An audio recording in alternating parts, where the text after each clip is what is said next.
Hello les aficionados et bienvenue sur Cigare TV pour cette nouvelle vidéo. Dernière vidéo de l'année, une vidéo spéciale car c'est une vidéo, comme vous pouvez le constater, où je ne suis pas seul. Je suis accompagné aujourd'hui de Pierre-Thomas Voilquin, qui est tout simplement le propriétaire de la Maison Le Maire à Paris. Pour déguster ce cigare, il s'agit tout simplement du Oliva Serivé Melanio, édition limitée 2022, et il s'agit d'un Lonsdal, un module que j'affectionne tout particulièrement.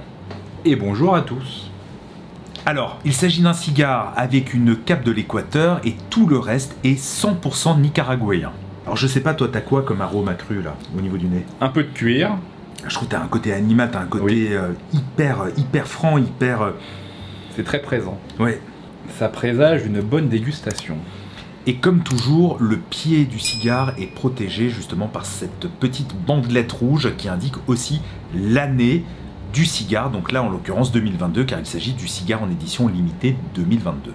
Et puis je pense qu'il est aussi important de rappeler que cette année, ils ont fait un format rond, à la défaut d'un format box press. Ouais, c'est vrai, et je trouve que c'est agréable. Alors, il paraît aussi pour le marché francophone et européen, on n'est pas forcément amateur de cigare box press, qui est plutôt réservé au marché américain. Tout à fait.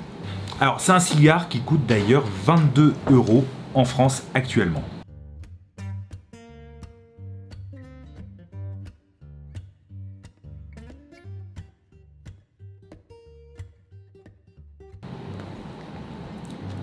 Ouais, super tirage. Ah, oui, oui, oui.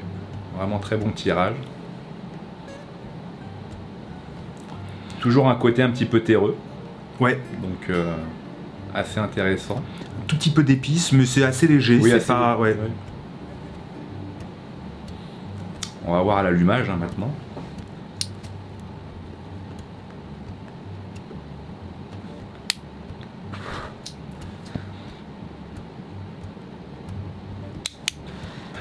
Alors très épicé au démarrage. Ah ouais, ça envoie. Hein. Très présent. L'attaque, ça envoie vraiment là. Vraiment très présent. Là, on est sur un cigare riche en épices et un peu en poivre. Ouais, c'est. Pourtant, c'est pas amer. Tu vois, je trouve qu'il y a vraiment. C'est riche, c'est poivré, c'est épicé. C'est du. Ça a du corps. Ouais. Ça a du corps. Voilà. Ça a vraiment du corps. Pour ceux qui aiment vraiment les cigares assez riches. Surtout dans le côté corsé, un peu un esprit Monte Cristo. Là, c'est vrai. Je trouve qu'on est, c'est vraiment, on est dedans, on est complètement dedans là. Alors sachant en plus que donc les séries limitées existent seulement depuis 2017, donc ça fait vraiment très peu de temps. Je me souviens, on avait eu un tout petit, notamment un tout petit cigare, je crois il y a 2 ans. Il y a 2 ans, tout à fait, une sorte de petit robusto.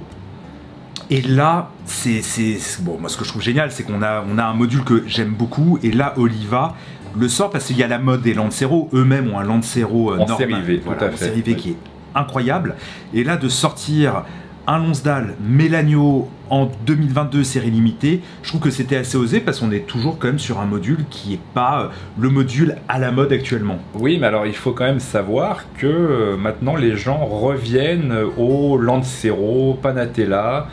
Il y a vraiment une recherche de revenir un peu aux origines et qui est réelle et présente. C'est pour ça que beaucoup de marques maintenant tentent de repartir sur des modules beaucoup plus fins. On a arrêté un petit peu la course au cepo de plus en plus gros. Voilà. Très gros court, voilà, le petit gros. Quoi, maintenant les gens recherchent du petit Corona, du très petit Corona, un peu comme le Monte Cristo 5 ou le Siglo 1 de chez Cohiba.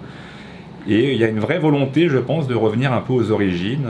Et ça fait plaisir de voir, notamment ces autres terroirs, revenir à ce qui se faisait déjà à l'époque à Cuba et nous proposer des super choses comme ça. Alors là, ça reste un cigare assez viril, hein, quand même, à l'allumage. Là, c'est très viril. Très viril. Et on n'est pas loin, ça me fait penser, tu vois, par exemple, ceux qui suivent la chaîne, vous le savez, un de mes cigares de prédilection, c'est le Cazadores de Roméo et Juliette. On est un peu dans la veine, je trouve, de ce cigare-là. Tout à fait. Ce qu'on appelle un petit peu vulgairement le cigare chasseur.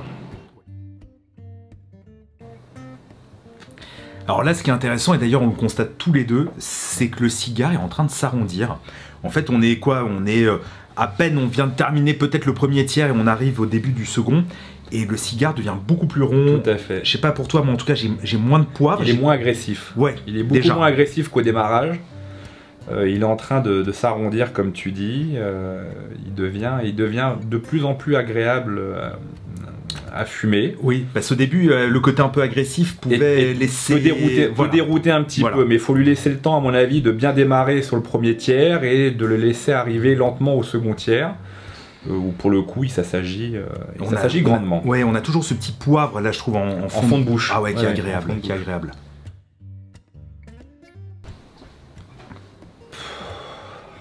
Et là d'ailleurs, tu vois, je trouve au niveau notamment des épices, il y a ce côté poivre blanc qui est là. Alors, je sais pas si toi tu sens d'autres choses en plus. Sur lequel, à mon avis, pour moi, s'ajoute une touche de cèdre qui n'est pas, déplaisante. T'as raison. Parce que ça permet d'adoucir un petit peu le côté prédominant du poivre, blanc en l'occurrence, mais ça lui donne un côté un petit peu plus rond et onctueux. Alors peut-être pas forcément crémeux, hein, bien évidemment. Ah non, je suis d'accord avec toi. Parce que ça reste un module qui est quand même assez viril. Hein, on l'a bien vu au début. Et puis même si ça arrondit un petit peu...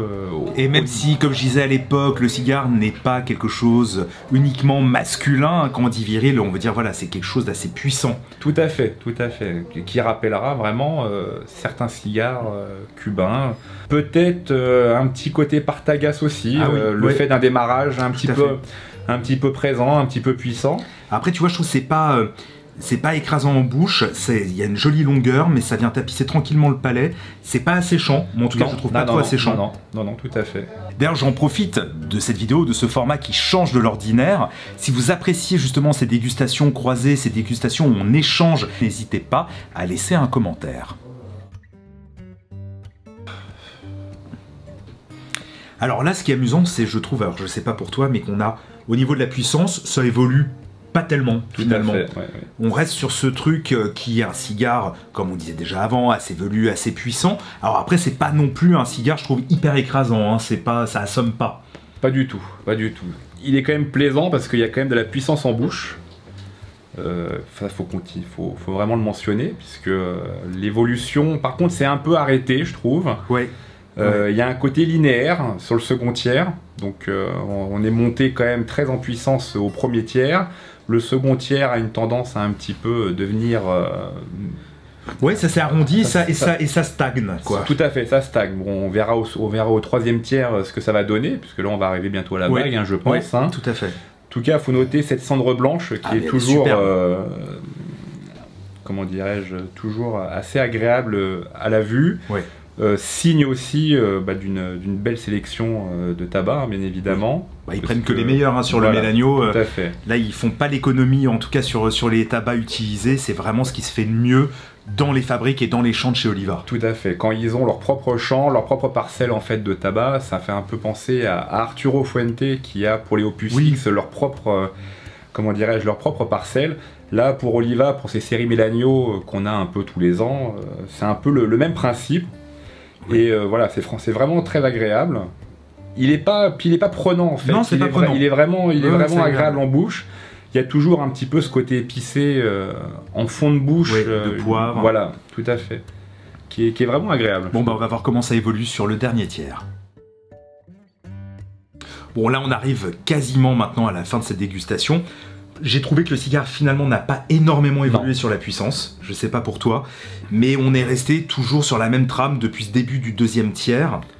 Quelque chose de très plaisant, de très rond, d'agréable, épice. Très présent aussi, sur toute la durée du second et du troisième tiers. Voilà, ça tapisse très bien le palais, c'est vraiment très agréable, on est sur des arômes vraiment qu'on apprécie, mais pour moi c'est pas un cigare d'ailleurs à allier forcément avec un spiritueux. Non. Quelque chose de léger, il faut. Ouais, je verrais plus, pour le coup, peut-être du champagne. Tout à fait. Donc c'est un cigare qui se déguste en environ 1h, 1h15 à peu près. Et pour le moment de la journée, alors je sais pas pour toi, mais je le vois bien en après-midi, justement. Tout à fait, oui. Pas forcément après un repas très lourd, comme là on va avoir ce soir, parce que cette vidéo sort aujourd'hui le 31 décembre. D'ailleurs, on en profite pour vous souhaiter une très bonne année 2023. Bonne année à tout le monde. Mais voilà, c'est pas un cigare pour moi qui convient après le repas, mais plutôt en milieu d'après-midi. Tout à fait, avant. Amis aficionados, j'espère que vous avez apprécié cette vidéo, ce nouveau format. Si c'est le cas, comme toujours, on n'hésite pas à commenter, à partager la vidéo, à mettre un pouce vers le haut sur YouTube, ainsi qu'à souscrire et à vous abonner à la chaîne. Quant à moi, je vous donne rendez-vous en 2023 pour de nouvelles vidéos sur Cigare TV. Et bonne fête, à bientôt.